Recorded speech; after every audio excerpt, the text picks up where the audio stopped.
Jai Sairam. Welcome back to my channel. இன்னைக்கு இந்த பதிவில் கடன் தீர்க்கிறதுக்கு உண்டான செவ்வாய்க்கிழமையில் செய்யக்கூடிய ஒரு பரிகாரத்தை பற்றி இந்த பதிவில் ஷேர் பண்ணுறேன்.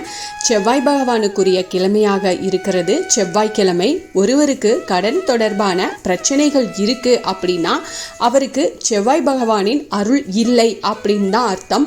அதனால செவ்வாய்க்கிழமை தோறும் செவ்வாய் பகவானை வழிபாடு செய்கிறது மூலியமாக செவ்வாய் பகவானின் அருளால் அவர்களுடைய கடன் பிரச்சனை கண்டிப்பாக தீரும்.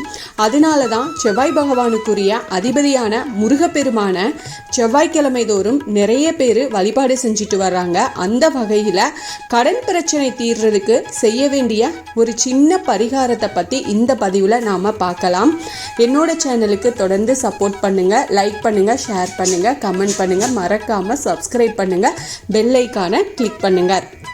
செவ்வாய்க்கிழமை வழிபாடு அப்படிங்கிறது நம்ம வாழ்க்கையில் இருக்கக்கூடிய கடன் தொடர்பான பிரச்சனையை தீர்க்கிறதுக்குரிய வழிபாடாகவே இருக்கு.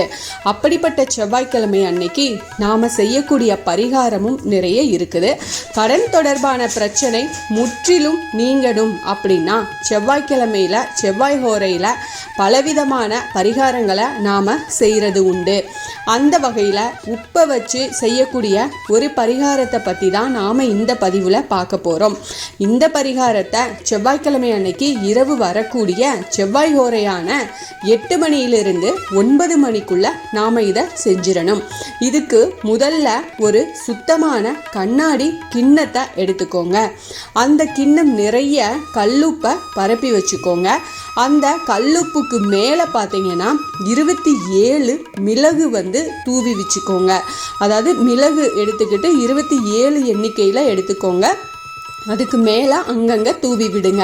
அப்புறமா பார்த்தீங்கன்னா அதுக்கு நடுப்பகுதியில் ஒரு கட்டி கற்பூரத்தை வச்சுக்கோங்க.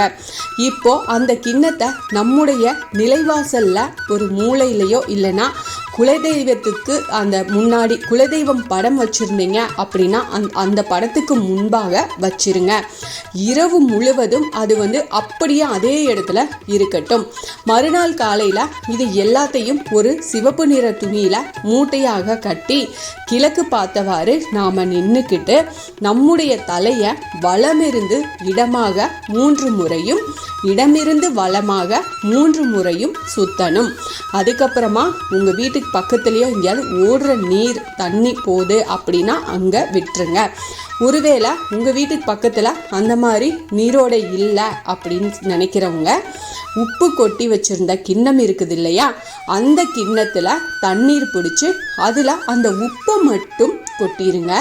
மிளகு இருக்குது இல்லையா, அதை தனியாக எடுத்துட்டு அந்த கற்பூரத்தையும் அந்த மிளகையும் ஒரு அகல் விளக்கில் வச்சு எரிச்சிருங்க. அந்த கற்பூரத்தை எரித்து அதில் மிளகை போட்டுருங்க, எரிஞ்சிரும். தண்ணீரில் அந்த உப்பு முழுமையாக கரைஞ்சொன்னே அதை கால்படாத இடத்துல ஊற்றிருங்க. இந்த முறையில் தொடர்ச்சியாக 3 செவ்வாய்க்கிழமை இந்த பரிகாரத்தை நீங்கள் செஞ்சுட்டு வர்றதுனால நிச்சயமாக எப்பேற்பட்ட கடனும் உங்களுக்கு அந்த கடன் சுமை இருந்தாலும் அது கண்டிப்பாக படிப்படியாக விலகுவதற்குரிய வாய்ப்புகள் உங்களுக்கு கிடைக்கும். வழிபாடாக இருந்தாலும் பரிகாரமாக இருந்தாலும் முழு மனதோட செஞ்சோம் அப்படின்னா அதனுடைய பலனை நம்மளால பெற முடியும். அதே போல பரிகாரத்தை செஞ்சுட்டு அமைதியா இருக்காம நம்முடைய பிரச்சனை தீர்வதற்குரிய அந்த முயற்சிகளையும் நாம கைவிடாம அதை தொடர்ந்து முயற்சி செஞ்சுக்கிட்டே வரணும். அதை நாம் மேற்கொள்ளும் போது தான் அந்த முயற்சிகளின் பலனாலும் பரிகாரத்தின் பலனாலும் நமக்கு சீக்கிரமே அந்த பிரச்சனையிலிருந்து வெளிவரதுக்கு உண்டான வாய்ப்பு நமக்கு கிடைக்கும். அதனால நீங்கள் ரொம்ப நம்பிக்கையாக இந்த ரொம்ப பக்தியோட இந்த பரிகாரத்தை இந்த வழிபாட்டு முறையாக செஞ்சுட்டு வந்தீங்க அப்படின்னா நிச்சயமாக உங்கள் வாழ்க்கையில் ஒரு நல்ல மாற்றம் உண்டாகும். ஏன்னா இந்த கடன் பிரச்சனை அப்படிங்கிறது நிறைய பேரோட சந்தோஷத்தையும் அந்த குடும்பத்தை குடும்பத்தவே நிலைக்குலைய வைக்கிற அளவுக்கு இருக்குது. அதனால அதிலிருந்து நாம் மீளணும் அப்படின்னா நம்மளால் முடிஞ்ச இந்த மாதிரி எளிய வகையான பரிகாரத்தை நாம் செஞ்சு கண்டிப்பாக நாம் பயன்பெறலாம். நம்பிக்கையோடையும் பக்தியோடையும் முக்கியமாக இந்த பரிகாரத்தை செஞ்சு பாருங்கள். நிச்சயமாக உங்களுக்கு கை மேலே பலன் கிடைக்கும். இந்த பதிவு உங்களுக்கு பயனுள்ள பதிவாக இருக்கும் அப்படின்னு நான் நம்புகிறேன்.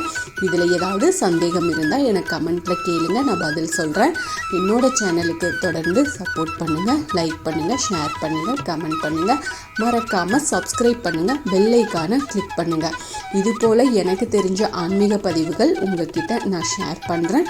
Thank you friends. மீண்டும் அடுத்த பதிவில் சந்திப்போம்.